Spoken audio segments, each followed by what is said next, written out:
En el nombre del Padre, y del Hijo, y del Espíritu Santo. Dios te salve María, llena eres de gracia, el Señor es contigo. Bendita tú eres entre todas las mujeres, y bendito es el fruto de tu vientre, Jesús. Santa María, Madre de Dios, ruega por nosotros pecadores, ahora y en la hora de nuestra muerte. Amén. Te doy gracias, Padre, porque has escondido estas cosas a los sabios y entendidos, y se los has revelado a los pequeños. Sí, Padre, porque así te ha parecido mejor. Son muy frecuentes los textos en los que Jesús, para describir cosas grandes, utiliza la comparación de cosas muy pequeñas. En aquellos discursos llamados del reino, cuando compara la grandeza del reino de Dios con la pequeñez ínfima de un granito de mostaza, de la semilla que es enterrada, de la levadura que desaparece totalmente un polvo en la masa, cuando a Nicodemo le habla de volver a nacer de nuevo, cuando a sus discípulos les pone a un niño en medio, el que no se hace como un niño no entrará en el reino de los cielos. Esa grandeza de Dios que se realiza a través y en la pequeñez y limitación de cada uno de nosotros. Esta semana os presento, haciendo un poco de trampa, a dos santos. Próximo 15 celebraremos a San Isidro Labrador, y con ocasión, el día 13 de mayo de esa conmemoración de la Virgen de Fátima, os presento la figura de Santa Jacinta, esa pastorcita que recibe las apariciones y en cuyo centenario de muerte nos encontramos, habiendo fallecido el 20 de febrero de 1920.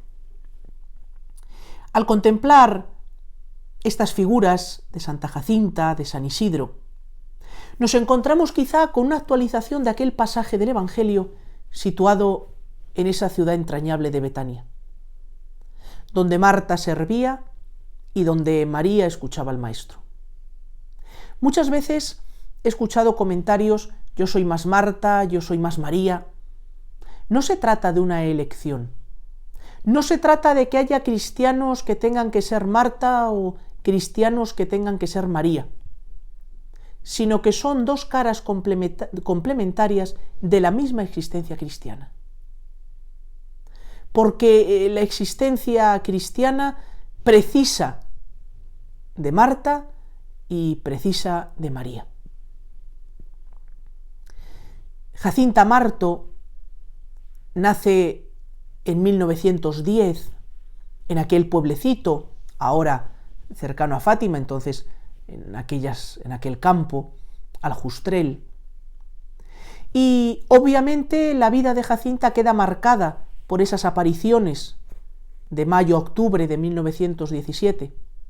Pero estos niños no han sido canonizados por haber visto a la Santísima Virgen, sino porque, como en el caso de todos los santos no mártires, se han demostrado sus virtudes heroicas y se ha probado un milagro atribuido a su intercesión.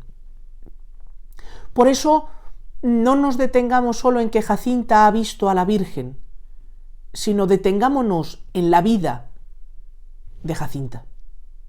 Una vida corta, apenas 10 años de vida, pero a través de la cual me parece que nosotros podemos encontrar algunos rasgos que iluminen nuestra propia vida. Me voy a centrar en dos consideraciones. En la aparición del 13 de junio de 1917, la Virgen les muestra una gran luz en la que envuelve a aquellos niños. Esa experiencia es para Jacinta una fuente de revelación. Vivir metida en Dios. Al contemplar la bondad, al contemplar la luz de Dios, inmediatamente se muestra otra vertiente, la de la oscuridad. junto a esa aparición del 13 de junio, la aparición del 13 de julio, donde la Virgen les muestra el infierno, produce en el alma de Jacinta una impresión fortísima. No una impresión de miedo, no una impresión obsesiva, sino una impresión de amor. Es decir, si Dios nos quiere tanto, ¿cómo puede ser que haya gente que no corresponda al amor de Dios? Y nosotros podemos decir, si Dios me quiere tanto, ¿cómo puede ser que no corresponda al amor de Dios? Se convertirá en el motor de la vida de Jacinta desde ese instante la oración y el ofrecimiento de sacrificios por la conversión de los pecadores. Y aparece así entonces un tema que me parece muy interesante para nuestra meditación: la necesidad de la conversión. En los últimos tiempos han proliferado un montón de testimonios de conversión. Conversiones a los San Agustín, los grandes conversos del siglo XX y los grandes conversos del siglo XXI. Pero podemos correr el riesgo de pensar que la conversión es sólo ese fenómeno extraordinario, pasar del paganismo a la fe, pasar de ese alejamiento a una cercanía de Dios, olvidándonos que la conversión es cosa de cada instante, de cada día. Es cierto que la conversión, sentido digamos estricto, es ese paso de paganismo a fe. Pero la conversión es cada vez que tú y yo le decimos que sí a Dios.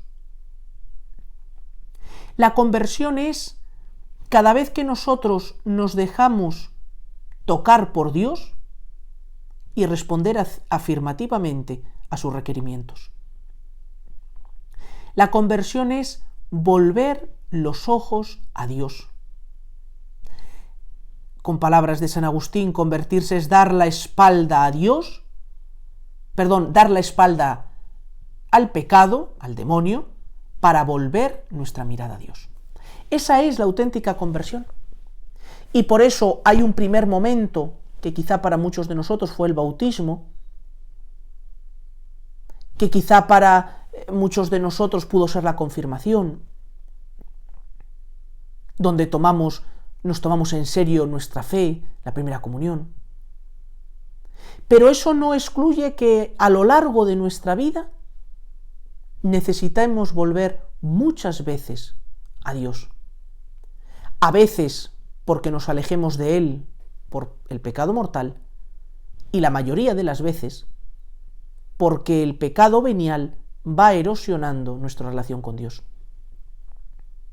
Qué necesario es que vivamos en lo que podríamos decir una actitud continua de conversión. En el fondo, ¿qué es ese examen de conciencia tan recomendado por todos los maestros espirituales que hacemos al final del día, sino un momento eminente de conversión? Un momento eminente para volver otra vez la mirada a Dios y preguntarle de esta o de tantas maneras: Jesús, ¿tú estás contento hoy conmigo? Jesús, ¿yo hoy he procurado vivir en tu voluntad? He levantado el corazón muchas veces para dirigirme a ti y darte gracias, pedirte perdón, pedirte ayuda o desahogarme contigo. A lo largo de mi día, Señor, he buscado estar cerca de ti y he disfrutado de la cercanía de tenerte tan cerca.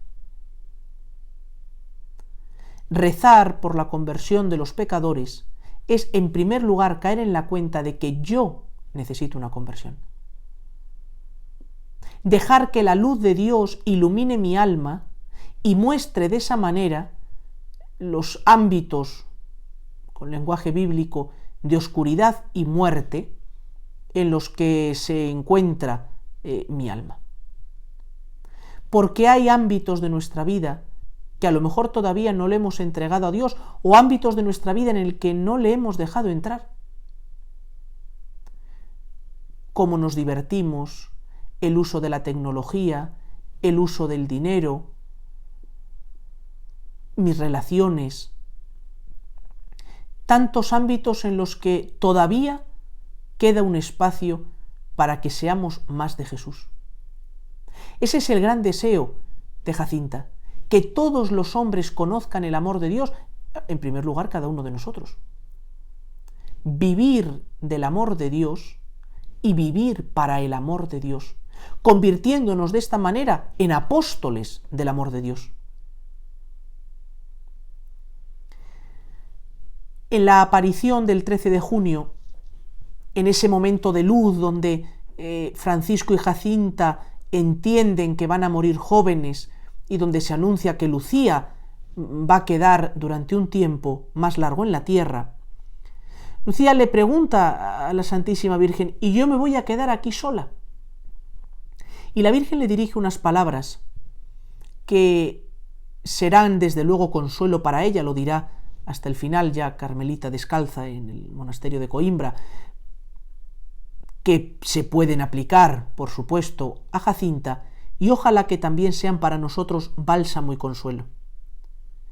Al expresar Lucía su tristeza por quedar sola, su preocupación, la Virgen, con un cariño maternal admirable, le responde: no te preocupes, mi inmaculado corazón será tu refugio y el camino que te conducirá hasta Dios.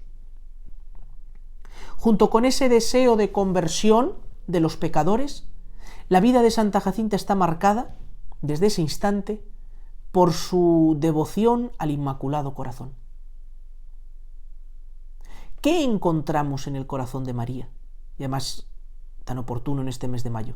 ¿Qué encontramos en el corazón de María? Encontramos el corazón de una criatura que ha sabido responder totalmente al amor de Dios. Encontramos en el corazón de María el modelo de todas las virtudes. Pero encontramos también en el corazón de María el refugio que muchas veces necesitamos ante el miedo. Encontramos el consuelo que muchas veces necesitamos ante nuestra tristeza o nuestro agobio. Encontramos el empuje necesario muchas veces cuando la pereza o las circunstancias intentan vencernos. Encontramos el cariño de una madre que todos necesitamos. Y encontramos, siguiendo esas palabras de la Virgen en Fátima, el camino que nos conduce hacia Dios. Ojalá que nosotros también vivamos esa experiencia de refugio en el corazón de la Virgen. Ojalá que nosotros vivamos esa experiencia de consuelo en el corazón de la Virgen. Ojalá que nosotros experimentemos ese cariño materno en el corazón de la Virgen. Que descansemos en su corazón, que nos desahoguemos en su corazón. Que el Inmaculado Corazón de María sea nuestro refugio. Jacinta, que vive profundamente los lazos familiares, que disfruta con los suyos, se ve en un momento debido a una enfermedad separada de su familia.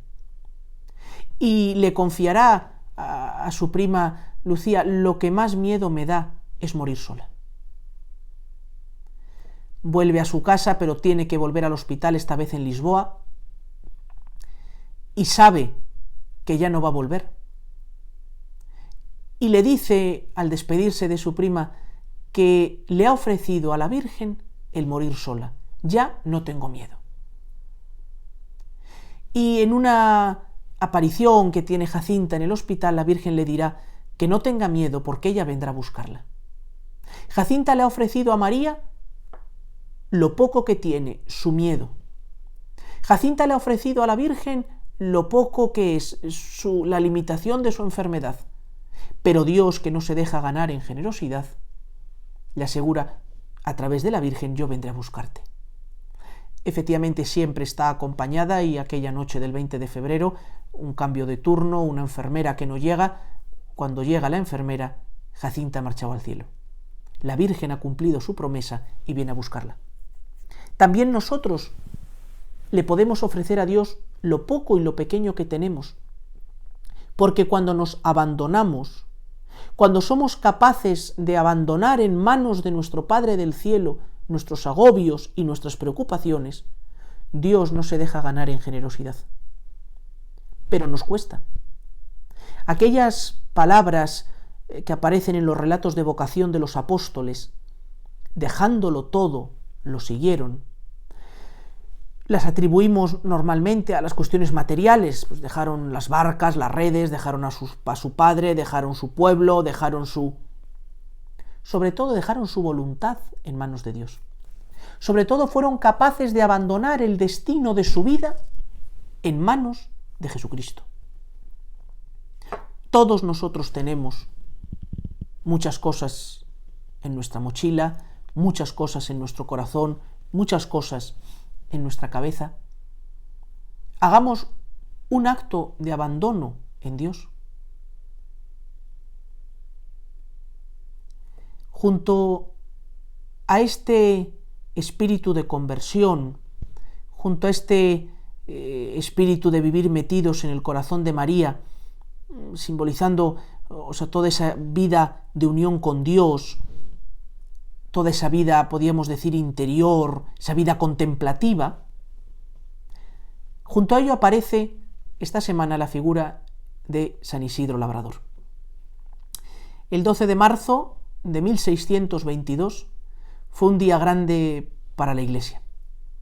En una misma celebración, el Papa canonizaba a la gran Santa Teresa de Jesús, al gran San Ignacio de Loyola, al gran San Francisco Javier, al gran San Felipe Neri, quizá en España menos conocido, pero de una importancia tremenda en Roma y en Italia, y como si se hubiera colado por la puerta de atrás, como si en medio de aquella representación se hubiera subido un espontáneo, era canonizado también San Isidro Labrador. La gran doctora mística, el gran fundador de la compañía, el gran misionero, el gran apóstol, acompañados por un labrador. Porque lo grande de Dios sucede en lo pequeño. Para mucha gente a lo largo de la historia y para mucha gente en nuestros días, el trabajo se convierte en un óbice para su vida espiritual. A veces les cuesta encajar a mucha gente el trabajo y Dios. Como si yo tuviera que llevar a cabo mi vida cristiana, como si yo tuviera que desarrollar mi vocación cristiana a pesar de mi trabajo. Si vamos, lo hemos hecho muchas veces, a las primeras páginas del Génesis, descubrimos que el trabajo, para los que estáis estudiando, el estudio entra en esta misma categoría, no es un castigo del pecado original, tal y como se nos narra en el libro del Génesis. El trabajo forma parte del designio de Dios para el hombre antes de la caída del pecado original. El trabajo como elemento que glorifica a Dios, que desarrolla y planifica al hombre y que sirve para la transformación de la sociedad, la transformación de la tierra en el libro del Génesis. Lo que traerá el pecado original es el esfuerzo, el cansancio. Pensad también que de toda su vida el Señor dedicará 30 años, quitando los años de infancia, al trabajo manual. Dios, al prever la encarnación de su Hijo, no quiere quitar esa dimensión de trabajador. Podemos decir que el primer dato que aparece en el libro del Génesis junto a Dios omnipotente es Dios creador, Dios trabajador, Dios que trabaja, que hace. Porque el trabajo no es una carga que tenemos que llevar a cabo, sino una vocación que debemos desarrollar. Trabajando estamos respondiendo que sí a Dios. En San Isidro Labrador encontramos el modelo auténtico de esa conciliación. El trabajo no es un obstáculo para mi vida espiritual. No se trata, a veces se dice, y entiendo la expresión, pero no se trata de meter a Dios en el trabajo, como si a través de un embudo tuviera que entrar, sino que es descubrir a Dios presente en nuestras realidades del trabajo. Detrás del ordenador, de los papeles, del trato con las personas, dependiendo de los sectores, Dios nos espera y sale a nuestro encuentro. Además, por otro lado, el trabajo se convierte en una auténtica escuela de virtudes. Había un autor que hablaba de que el trabajo era el gimnasio donde ejercitábamos nuestras virtudes, y es verdad. La paciencia, la mansedumbre, la laboriosidad. ¿Cómo puedo ver que mi trabajo es para Dios? Porque lo que de hecho tengo delante muchas veces es la materialización de encargos, de trabajos, muchas veces la monotonía de siempre lo mismo. Quizá pueda ayudar un consejo para empezar muy sencillo. Cuando empieces a trabajar, sea lo que sea tu trabajo, y por supuesto, dentro del trabajo está el hogar, aquellas personas que os dedicáis a los trabajos y a las tareas, auténtico trabajo que conlleva una casa.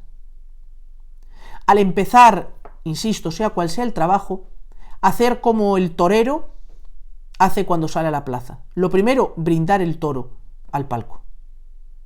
Cuando se empiece a trabajar, ofrecer a Dios el trabajo. Actualizar en nuestra cabeza y en nuestro corazón que no somos puras máquinas ejecutoras, sino personas libres que libremente son capaces de dar un sentido a su trabajo. Y quizá con una imagen de la Virgen o con un crucifijo o incluso con el crucifijo que uno lleva o medalla que lleva colgado al cuello, pues cogerla un segundo y dirigir el corazón a Dios. Dios mío, esto para ti, te brindo el toro del día. Y luego quizá a mitad de la jornada, o según vayan saliendo circunstancias, volver a levantar el corazón. Señor, gracias porque ha salido esto.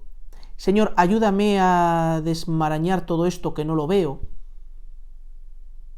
A lo mejor un parón para el rezo del Ángelus, lo que sea. Ahora es fácil porque con los móviles pues te puedes poner una alarma en algún momento para, si nos hemos despistado, decir, un momento. Y al final, cuando ya recojas todo y vuelvas de nuevo a tu casa, darle gracias a Dios porque un día más he tenido trabajo, porque un día más ha salido esto, porque un día más ha salido esto otro, porque he aprendido tal cosa. Y entonces descubriré a Dios muy cerca. No se trata, obviamente, si eres médico, por ejemplo, ¿no? Y en una operación a corazón abierto, pues obviamente no te distraigas mucho y estate a lo que tengas que estar, le brindas el toro al principio y no...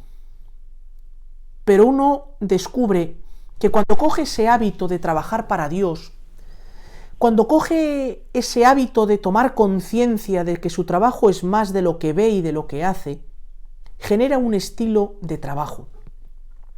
Un estilo de trabajo donde las chapuzas no caben. Un estilo de trabajo donde piensa en los demás. Un estilo de trabajo donde la competitividad no es posible. Un estilo de trabajo en el que descubre que Dios está presente. Qué necesario es devolver al trabajo el lugar que le corresponde. Desde el Concilio Vaticano II la Iglesia lo ha repetido y los últimos papas han insistido mucho. La necesidad de no absolutizar el trabajo, sino poner al trabajo en el ámbito adecuado, que me conduzca hacia Dios, que me desarrolle como persona, y no puede ser que el trabajo se convierta en algo que me aleje de Dios, que dificulte mi relación familiar y que me haga peor persona. A veces, para muchos de vosotros, un sacrificio duro será el aprender a cortar el trabajo, Es verdad que ahora se trabaja muchísimo, es verdad que hay muchas circunstancias, pero también hay muchas veces en las que uno tiene que ejercitarse y saber parar. Por amor a su marido, por amor a su mujer, por amor a sus hijos y por amor a Dios. Vivimos, es verdad, en una sociedad sumamente rápida, sumamente con prisas, donde la tensión es muy alta, pero también, y no es menos cierto, que en esta sociedad han de cumplirse aquellas palabras del Maestro: la paz os dejo, mi paz os doy. Que experimentemos en nuestro corazón esa paz de Cristo, y que a veces cuando experimentemos al contrario esa falta de paz, esa tensión, seamos capaces de pararnos. ¿Hacia dónde estoy yendo? ¿Qué sentido tiene mi trabajo? ¿Qué sentido tiene esto que estoy haciendo? Porque, insisto, no podemos ser máquinas. Por eso, y voy terminando, descubrimos que el trabajo, que la vida interior no son esferas distintas u opuestas de la vida cristiana, sino que necesariamente se atraen y se necesitan mutuamente. ¿Qué hace falta dar al trabajo esa dimensión sobrenatural de cara a Dios? Y que esa relación mía con Dios no es algo que me saque de la realidad, sino que me impulse a transformarla. Por eso, una niña de 10 años y un campesino labrador del siglo XVI tienen tanto que enseñar y tanto que aportar a los hombres y mujeres del siglo XXI. Como decía en una meditación anterior, introductoria, no se trata de quedarnos o de aspirar a que se nos aparezca la Virgen o de volver a formas de antaño del siglo XVI, sino descubrir lo que hay detrás. Como Isidro madrugaba para ir a misa y rezar y después ir a su trabajo. Como Jacinta era consciente de esa necesidad de conversión, de esa necesidad de dejarse iluminar por Dios para conocer esos lugares de oscuridad. El siglo XXI, decía el Papa San Juan Pablo II en su última visita apostólica a España en el 2003, será el siglo de la falta de interioridad. Es decir, que tocará a los cristianos ser conscientes de esa necesidad de interiorizar. Vivimos, decía antes, tan rápido, tan superficial. ¿Qué necesidad tenemos de pararnos, de mirar hacia adentro, de guardar un poco de silencio?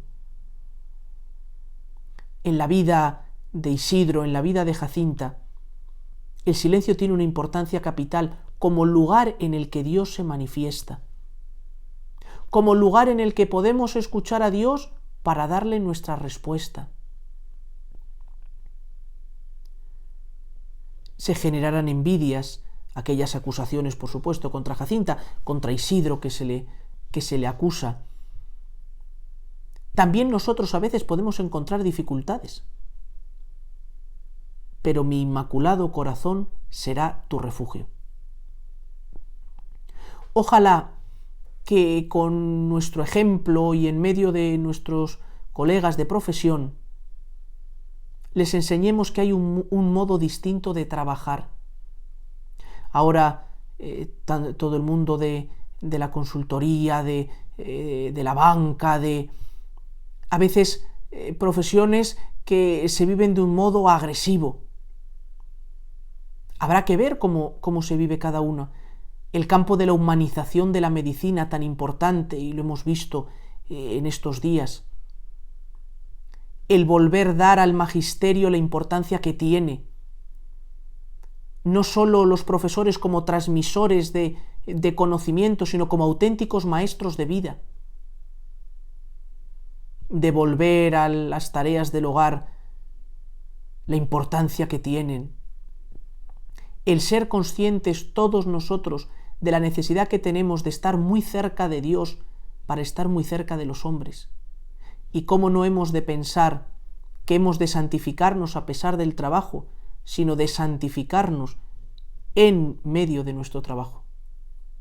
Pues ojalá que estas dos figuras de Santa Jacinta y de San Isidro nos iluminen esta semana, y os invito a cogeros de la mano de cada uno y a recorrer vuestro propio camino, a profundizar en el trato con Dios, a darle al trabajo el lugar que corresponde, sabiendo, y ambos nos lo enseñan, que la meta de nuestro camino no está aquí, absolutizar el trabajo, absolutizar las relaciones, no sirve, porque nuestro camino, lo hemos dicho estos días, tiene como conclusión la gloria del cielo. Nuestro camino termina en la contemplación de Dios, que se adelanta ya aquí en la tierra, por supuesto en los sacramentos, pero también en nuestro trabajo. Gloria al Padre, y al Hijo, y al Espíritu Santo, como era en el principio, ahora y siempre, por los siglos de los siglos. Amén.